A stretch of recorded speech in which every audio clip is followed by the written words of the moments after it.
C'est quand même des expériences humaines, de rencontrer des gens, que ce soit dans la souffrance, même dans le bonheur. C'est toutes les émotions en même temps que tu peux vivre en une journée parce qu'il se passe beaucoup de choses. Dans une voiture de police, tous les gens qui appellent la police, chacun a une histoire différente.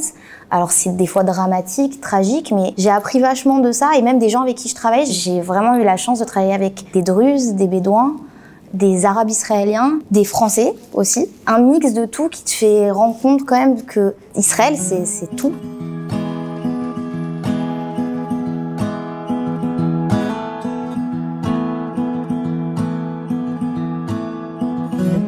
Salomé Moati, bonjour. Bonjour. Alors, tu as accepté de nous raconter ton parcours d'Aliyah et surtout pourquoi tu as décidé un beau jour de tout quitter et de venir, alors que tu étais très jeune, t'installer en Israël.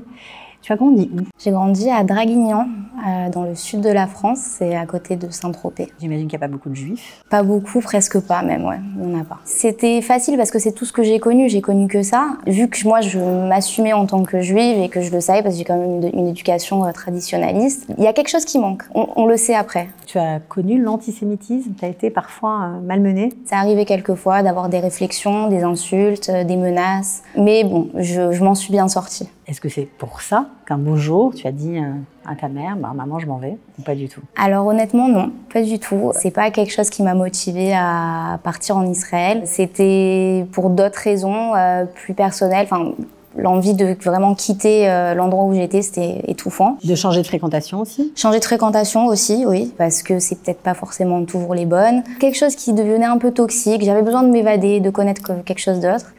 Alors Israël, c'était pas ma destination première, mais au final, je me suis retrouvée en Israël. C'était très spontané et pas réfléchi, mais c'était pour moi la meilleure décision de ma vie. Alors tu as débarqué au lycée français de Jérusalem, qui n'existe plus, mais à la Chavata Noar. C'est vrai. Comment ça s'est passé pour toi? C'était super. C'était très difficile au début parce que quitter sa famille, ses parents, j'ai habité toujours avec ma mère. Nouvelle langue, nouveau pays, je connaissais presque pas Israël, je suis allée 2 fois dans ma vie avant, je crois. Et c'est un choc quand même de culture. Mais en fait, vu que toutes les personnes là-bas, elles sont dans la même situation, elles sont seules, sans la famille, tout est nouveau pour eux, alors on se crée une famille. Et c'était franchement une des plus belles années de ma vie, c'était incroyable. Tu as toujours des liens avec eux? Ah oui, c'est mes meilleurs amis, c'est ma famille. On se voit peut-être pas tous les jours, mais en tout cas, quand on se retrouve, c'est comme si on s'est jamais quitté. Ça, c'était un grand plus dans ton alliance. Ah ouais, franchement, sans ça, j'aurais pas pu, parce que c'est vraiment un lien qu'on n'a pas avec les gens dont on a l'habitude de fréquenter, qui se fait automatiquement et qui est très... C'est naturel, mais c'est profond aussi. Franchement, je peux même pas le décrire. C'est fou. Après cette première année, finalement, tu changes de destination, tu vas à Tel Aviv, au Collège des Frères. Alors ça, c'est assez particulier. Tout le monde ne fait pas ce genre de choses en général. Pourquoi tu as choisi le Collège des Frères? Sans mentir, c'était une des seules écoles qui avait mon cursus. Je faisais un bac ES, eux ils faisaient que bac L, et c'était les seuls qui m'acceptaient. Ça me paraissait bien, très sérieux, le taux de réussite au bac, elle était très bonne. Il y avait une très bonne réputation. Alors là, tu découvres un autre visage d'Israël. Complètement. C'est à Yafo, donc du coup, c'est des Arabes chrétiens la plupart. Il y a aussi des Arabes musulmans. Très peu de Juifs. Il y avait, je me rappelle, il y avait aussi un jeune homme qui venait des Philippines, des Russes, des Ukrainiens. C'est quelque chose qui est complètement différent. C'est pas des Français, en fait. C'est des Israéliens qui étudient dans un lycée français parce que c'est coté, parce que ça fait bien. D'après ce qu'ils m'ont dit en tout cas. Tu as appris l'hébreu grâce à ça? Toujours pas, parce que les cours étaient en français. On avait des cours d'hébreu, mais bon, j'étais pas trop assidue. Donc tu décroches ton bac, ça fait 2 ans que tu es en Israël. Voilà, j'ai mon bac L. T'as envie de rester à cette époque ou tu... Sur le moment, j'ai été acceptée en droit histoire de l'art à la Sorbonne, ce qui est quand même pas mal. Je voulais être commissaire-priseur. Aucun rapport avec ce que je fais aujourd'hui, mais c'est pas grave. Et en fait, j'ai eu une rupture, bon voilà, des aléas. Ça m'a fait un peu retravailler et rechanger d'idée sur ce que je voulais faire. Et quand je suis partie dans l'avion pour me dire je rentre en France, j'ai tellement pleuré et j'étais tellement triste. J'ai dit mais je peux pas faire ça, je peux pas rentrer en France, c'est pas possible, c'est pas possible. Et puis forcément, quand on rentre en France, je suis rentrée pour les vacances, alors je retrouve les copains, les copines, la famille, le confort. Alors je me suis dit, les habitudes, la routine. Exactement. Alors je me suis dit, En fait, je vais rester. C'est peut-être bien que je reste. Je suis bien, ça se passe bien. Bon, l'été, tout est plus beau, quoi. Et ma mère, elle m'a quand même poussée. Elle m'a dit, Salomé, t'as ton billet retour. T'y vas. Tu retournes en Israël. Si vraiment t'as envie de rentrer, tu rentres au bout d'une semaine, 3 jours. C'est pas définitif, mais vas-y. Et en fait, heureusement que j'ai écouté ma mère parce que j'ai mis le pied en Israël. J'ai retrouvé mes amis de la Chava. J'ai dit, bon, aucun rapport, je rentre pas. Je suis très bien ici, je reste. Et j'ai dit, je fais mon alia, ça y est. Tu fais ton alia, tu fais tes papiers, tu deviens israélienne. Officiellement, oui. Qu'est-ce qui se passe à ce moment-là? Je me cherche parce que j'ai toujours pas la langue. C'est dur. Après 2 ans, c'est long. Ouais, après 2 ans, c'est... J'ai pas eu l'occasion vraiment de pratiquer. Hein, et alors je travaille, je cherche des petits travails à droite à gauche. J'essaye de chercher ce que j'aimerais faire. Quand ma mère, elle a compris aussi que je resterais en Israël et que je retournerais pas en France, elle a décidé de elle-même venir, de faire son alia. Donc ça m'a encore plus confortée dans l'idée qu'il faut que je reste. Donc elle est venue, on a préparé son arrivée aussi.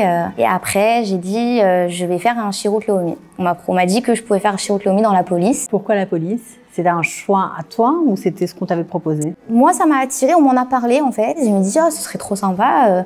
J'ai envie, je vais faire ça. J'ai hésité avec l'armée, mais on m'a un peu dissuadée de faire l'armée parce que j'étais à l'époque avec des gens un peu plus religieux. Moi, j'étais moi-même plus religieuse qu'aujourd'hui. Donc j'ai dit, je vais faire Shirut Leumi dans la police, ça va être sympa. Voilà, ça a été une histoire d'amour. Tout a débuté. J'étais 7 mois dans le Misrad Asiur de la Tachana Moria à Jérusalem. C'était très dur. Qu'est-ce que tu faisais? De la paperasse. Mais bon, j'étais avec des gens très sympathiques, de la paperasse, des emplois du temps, toutes les contraventions, je devais les rentrer sur l'ordinateur, des trucs comme ça. C'était dur au niveau de la langue, La c'est langue, ça? ouais. Au niveau de la langue, c'était très difficile. Après 7 mois de travaux administratifs, t'en as eu un petit peu assez peut-être? Ouais, j'ai décidé d'arrêter. Et en fait, on m'a proposé de faire du volontariat dans la police, dans le Siour, ce qui m'a direct plu. J'ai dit, ouais, ok, allez, il faut faire un petit test, un petit examen, passer, c'est pas très difficile. J'ai dit, ça peut que m'aider, en fait, à avoir déjà des expériences, à apprendre la langue, parce que quand t'es 7 heures, voire plus, dans une voiture avec une personne qui parle que hébreu, et rencontrer des personnes qui parlent que en hébreu, t'as pas le choix, tu dois te débrouiller. Et j'ai commencé, j'ai adoré. J'ai vécu des expériences exceptionnelles. C'est-à-dire, quand tu dis des expériences exceptionnelles, ça veut dire quoi? Tu t'es découvert toi, tu as vu des choses de la société israélienne que tu n'imaginais même pas? Déjà, ouais, et puis c'est quand même des expériences humaines, de rencontrer des gens, que ce soit dans la souffrance, même dans le bonheur, d'avoir... c'est toutes les émotions en même temps que tu peux vivre en une journée parce qu'il se passe beaucoup de choses. Dans une voiture de police, tous les gens qui appellent la police, chacun a une histoire différente.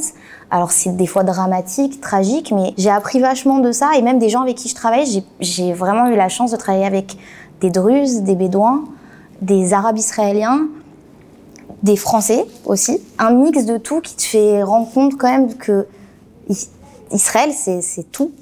C'est tout, c'est tout plein de choses et c'est des histoires, j'en ai peut-être 15 000, mais tu rentres à la maison, tu peux être bouleversé, comme heureux d'avoir aidé quelqu'un, comme... Il y a des expériences qui t'ont marqué, des moments que tu as vécu pendant ces patrouilles? Oui, faut les choisir maintenant, c'est ça qui est difficile. Il y en a beaucoup, j'imagine. Il y en a énormément. C'est juste pour qu'on se rende compte du quotidien que tu as vécu. Ça pouvait passer d'un feu ou d'un incendie dans les montagnes de Jérusalem, ou aller aider les pompiers à éloigner tout le monde. C'était en général même dans les villages arabes. Il faut aller les éloigner parce qu'ils sont un peu curieux. Alors voilà, ça peut être une personne qui a vécu une histoire bouleversante, qui te raconte son histoire, donc de lui parler, d'essayer de le raisonner. Ça peut être de voir des violences dans des foyers, des décès aussi, des tentatives de suicide. Ça peut être aussi quand il y a des annonces où on peut nous dire il y a une suspicion d'attentat, alors d'être très... d'avoir ce lachatz, des voitures volées, de faire des courses-poursuites, par exemple. C'est incroyable. Ouais, c'est plein de choses comme ça.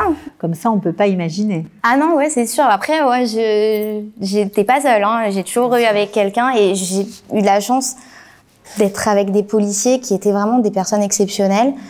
On a une image de la police, des fois, qui est peut-être un peu voilà, peut-être pas très bonne, mais je pense que comme partout, bah, y a des bons policiers, des mauvais, des bons avocats, des mauvais avocats. Et toi, tu as eu la chance de rencontrer les bons. Franchement, ouais, je suis très contente. Alors, après ça, après ce volontariat, bon là, tu commences à parler l'hébreu quand même. Ouais, là, ça y est, je suis bien. Qu'est-ce que tu décides de faire? En fait, je voulais vraiment devenir policière et donc faire le cours Shotrim. Et en faire ton métier? Ouais, je voulais en faire mon métier. Je me suis dit, ça y est, volontariat pendant 1 an et demi, c'est bien, mais j'ai besoin de gagner ma vie, j'ai besoin d'évoluer. Donc je me suis renseignée pour faire le cours Shotrim. Et là, on m'a dit, ah mais non, mais t'as pas fait l'armée, tu ne peux pas. J'étais un peu bouleversée, je me suis dit, ah mince quand même, j'ai quand même beaucoup donné dans la police et tout. Mais j'ai dit, bah en fait, je m'en fous parce que c'est ce que je veux faire. Et je me suis levée un matin, je suis allée au Lishkat Gius avec mon ptor de la rabbanout et j'ai dit, voilà, j'aimerais l'annuler et j'aimerais rentrer à l'armée à 22 ans. L'exemption de faire l'armée, parce que comme tu avais fait un chirurgie, voilà. Tu avais une exemption. Exactement. Donc tu as dit, j'annule et je fais l'armée. Voilà. Comme ça. Comme ça, bah, je me suis dit, c'est un coup de tête. Ouais, pourquoi pas. Donc ça fait encore 2 ans. Ça fait encore 2 ans, exact. Ouais, ça fait encore 2 ans. Tu as fait bien sûr l'armée pour rentrer dans la police. Voilà, je voulais faire Shacham, Shirut Rova Bamishtara. J'ai demandé, je les ai saoulés. J'ai dit, je veux. On fait les tests, les examens, qu'il y a besoin au Tsavrishon, etc. J'ai quand même fait Mirve Alon parce que mon niveau d'écrit, il était pas assez bon. Je peux pas dire que j'ai beaucoup aimé Mirve Alon. C'est un ulpan de l'armée, en fait. C'était quand même enrichissant. Et en fait, quand on nous a donné les résultats, on m'a dit que je ne serais pas à Shacham. Tu ne rentrerais pas que je rentrerais pas dans la police, mais que je serais dans Modine, dans les renseignements. Voilà. Alors j'ai pleuré. J'ai appelé ma mère. Tu vas bien la seule à avoir pleuré pour ça. Parce que j'étais déçue, je m'attendais à quelque chose et j'ai pas reçu. Et c'est super, Maudit. Ben oui, en général, il y en a qui se battent pour avoir. C'est vrai. Cette affectation. C'est vrai, mais sur le moment, j'étais déçue. Alors voilà, j'étais pas contente sur le moment. Voilà, j'ai pleuré pour rien parce que j'ai fait un service militaire dans les renseignements. C'était très enrichissant. J'ai appris un métier que certaines personnes doivent vraiment étudier ça pour le faire. J'ai rencontré des personnes forcément exceptionnelles. Ça devient une famille, l'armée. J'étais dans une base où je dormais là-bas, je passais des shabbats là-bas. J'étais pas tous les jours à la maison, je restais... Tu peux nous raconter ce que tu faisais un petit peu? Un petit peu, oui. J'étais plus ou moins dans la cartographie, ce qu'on appelle Mefané Archetar. J'analysais le terrain, je préparais les opérations.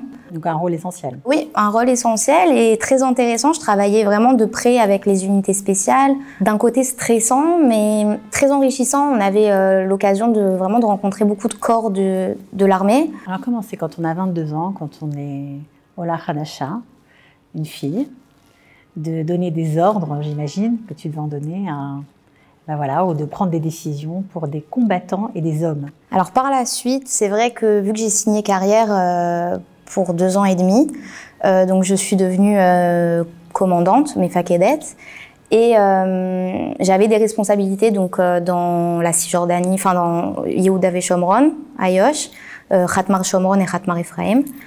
Et forcément, on a des choses à faire, à demander à des combattants, etc.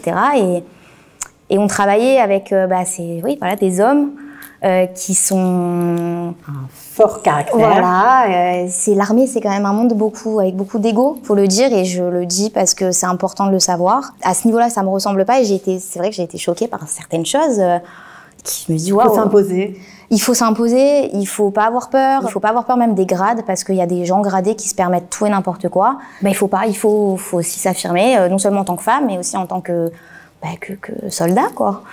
Et c'est vrai que il y a des moments où c'était très difficile. C'est pour ça que tu as arrêté? En partie, oui. En partie pour ça, j'ai l'impression tu étais passionnée? J'étais passionnée par ce que je faisais, mais en fait, quand au bout d'un moment, on se retrouve à s'embrouiller et à devoir faire le flic, mais d'une manière pas sympathique, tout le temps, c'est fatigant, c'est éprouvant, la qualité de vie, elle est dure, pas beaucoup de sommeil, au niveau de la nourriture aussi, c'est difficile, pas beaucoup de temps à la maison passé, beaucoup de stress. Je pense que j'ai dit ça y est, moi j'ai fait le tour, j'ai certainement eu beaucoup de choses à apprendre encore. J'ai laissé des projets que j'étais en train de faire qui étaient très importants pour moi, que j'aimais beaucoup. Mais je m'en occupais même plus. Parce qu'il y avait trop de discipline, bah, tu faisais du management. Voilà, en fait. c'est ça. C'était moins sur le terrain. C'est ça. C'était moins intéressant. Ça m'a épuisée et j'ai dit, voilà, je pense que c'est le moment d'arrêter. Je n'avais pas prévu d'arrêter, je comptais signer encore 1 an. Et en fait, au moment où on m'a dit, bon, bah alors tu re-signes, instinctivement, j'ai dit non. Sur un coup de tête, encore une fois. Sur un coup de tête et aussi vraiment 1 semaine ou 2 semaines avant, on m'a téléphoné, on m'a contacté pour me demander si ça m'intéressait d'étudier la cybersécurité. Et sur un coup de tête, sans avoir dit non à l'armée que je continuais pas, j'ai dit oui. Et en fait, c'est vraiment un engrenage de spontanéité. Finalement, tu es rentrée, tu as quitté l'armée et tu as étudié la cybersécurité alors que tu as un profil littéraire à la base. C'est ça, oui. C'est assez rigolo, c'est des choses qu'on ne peut pas imaginer trop réalisables en France, mais ici, c'est tout à fait commun. C'est vrai. J'ai eu un profil littéraire, mais j'ai fait spé maths quand même. J'aime bien les maths. Dans les renseignements aussi, on touche beaucoup à tout ce qui est cyber. Donc c'est vrai que c'est quelque chose qui m'a toujours passionnée. Enfin, je trouvais ça cool, quoi. J'aimais bien. Et voilà, j'ai dit à l'armée au revoir et j'ai dit bonjour à la cybersécurité. J'ai fait un cours de 7 mois, très intéressant, très enrichissant. C'est assez intéressant quand tu racontes ton histoire parce qu'on se rend compte qu'il n'y a pas vraiment de plan en fait et tu suis ton instinct, ce que tu aimes, tu vas vers ce que tu aimes et ça marche.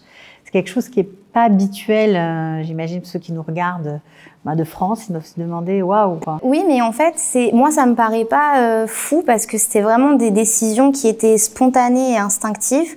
Alors qu'en vrai, moi, pour choisir au restaurant quoi manger, je mets 3 heures.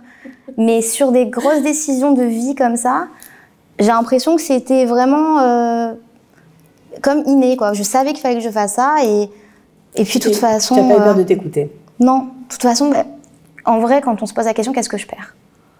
J'ai plus à gagner qu'à perdre. Chaque chose dans la vie, c'est quand même une expérience et ça apporte quelque chose et je me suis construite, je suis ce que je suis aujourd'hui grâce à toutes ces choses.